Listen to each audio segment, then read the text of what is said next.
Hi, I'm Olga and this is Angela.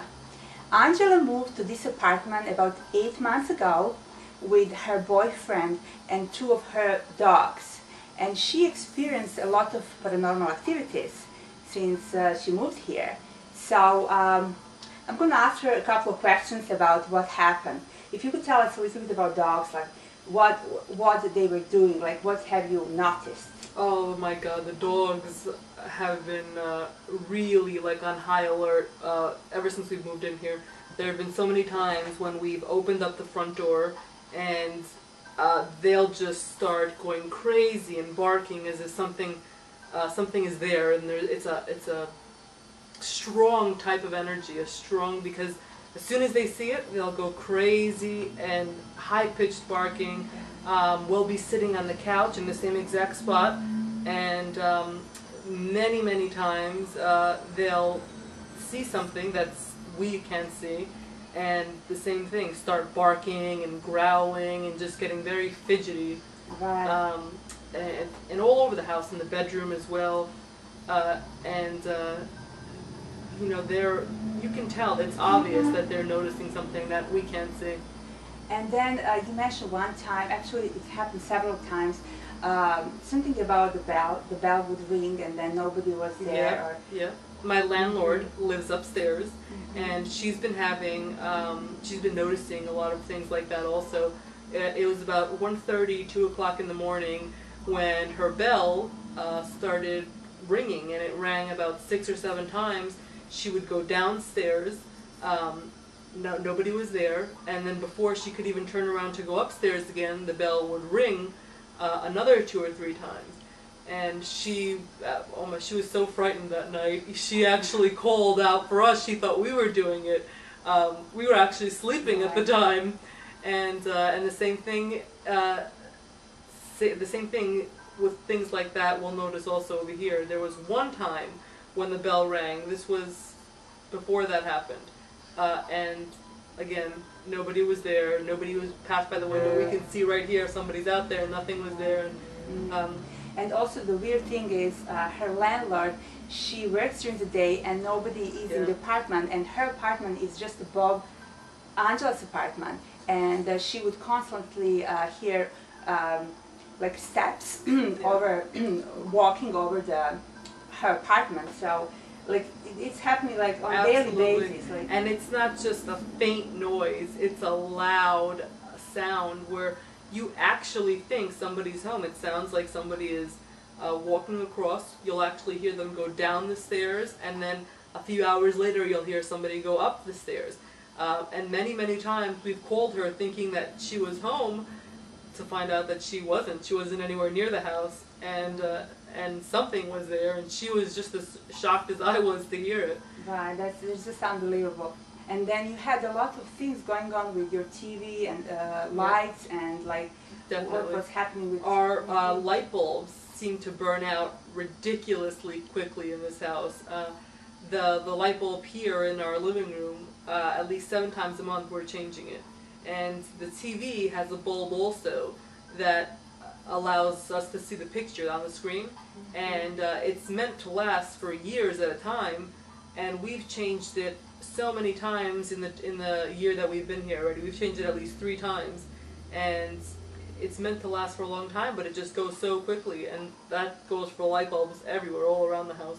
Right, and these are all paranormal activities that she is experiencing. But the thing is, since they moved, they also didn't feel.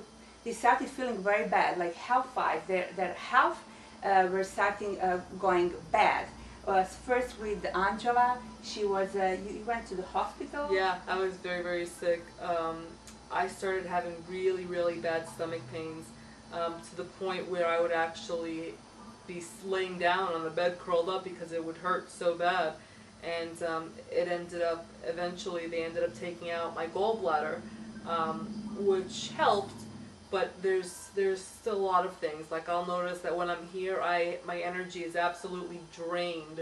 I don't have any energy to do anything, you know, and as soon as I leave, I feel like this weight is lifted off me and I'm like a different person. Like when we're in Long Island or we're at my mother's house, I feel lifted. And you know, Jamie, my fiance, will notice the same thing. He'll say, "Oh my God, yeah, you're a different person. I don't know why when you're over here you're like this, but when you're out, you're totally different." She just mentioned her boyfriend. Her boyfriend also had accident just recently. Yeah. Just walking down the stairs, he was kind of pushed or something. Some invisible force did something. We still he can't ended up in figure the out what hospital, happened. Yep, right? yep, with his wrist. So that was really strange. And then both of her dogs got sick. So first, this all three of them. right. First, this older. This is Gizmo. Gizmo, right? What happened to Gizmo? Gizmo actually Was choked, right? Right, exactly. He started choking. We came in here and he was choking, and he couldn't breathe. His tongue was turning blue. We ended up rushing him to the hospital, and he ended up having fluid from trying to throw it up. He ended up having fluid in his lungs, and so it took a while for that to heal up. It turned into pneumonia because the fluid from when he was trying to regurgitate whatever was stuck in his throat went back into his lungs. The same thing with Bentley, our other dog over here.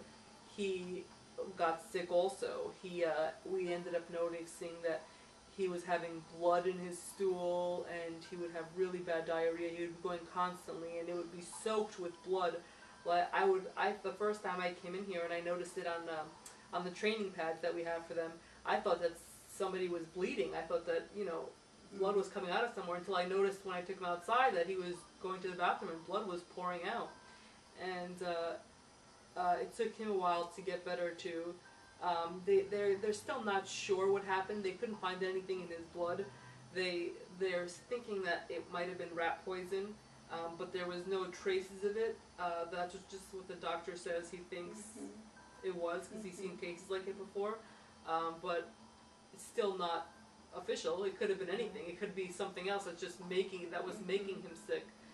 And So our they newest, couldn't figure it out actually what that happened. was his opinion of what he thought happened, but it wasn't anything. There wasn't a trace of anything in his blood to say that this is what it was. So we still don't know what happened with that. And we also got a new dog now, Monty, who we got through a friend from the shelter, and when we brought him home, he was fine, and about 2 days later, he just became violently sick. He's actually in the hospital right now. He's been there for the past 3 days, and he's having trouble breathing. They're not really sure what it is. They thought maybe it was kennel cough that just became really, really bad, but the doctor said that this is one of the worst cases that he's ever seen, because he couldn't catch his breath. We actually rushed him there because he wasn't able to breathe on his own. And it just seems like everybody who comes in here ends up having something. So this is really strange, and we decided we have to do something about that. Angela and her boyfriend really wants to change this, and this doesn't make sense, and they all don't feel well, and just living like that is really not the way. Since we've moved here, I forgot to mention, I'm sorry, my fiance also got diabetes. They diagnosed him with diabetes, with high blood sugar, and more recently they're noticing that something is wrong with his liver. They're not sure what, and the same thing. And I'm not sure if there might have been something that followed me over, because there have been pre-existing problems from when I was still living with my parents. Same thing, many paranormal things going on over there also. So, I'm not sure. I'm sure there was something here because of what's happening upstairs, but I think there's more to it than that also. Right. Oh, definitely, because spirits could follow us and go to another place. Absolutely. So, so what we're gonna do, we're gonna cleanse the house, and we're gonna cleanse ourselves, and we'll go from there. We believe that this is gonna help, and the health of our health and of health of our dogs are definitely the most important. So we have to do something about that, and just keep watching. We'll let you know what happens. Hopefully everything turns out well. All right. Bye bye. Bye bye.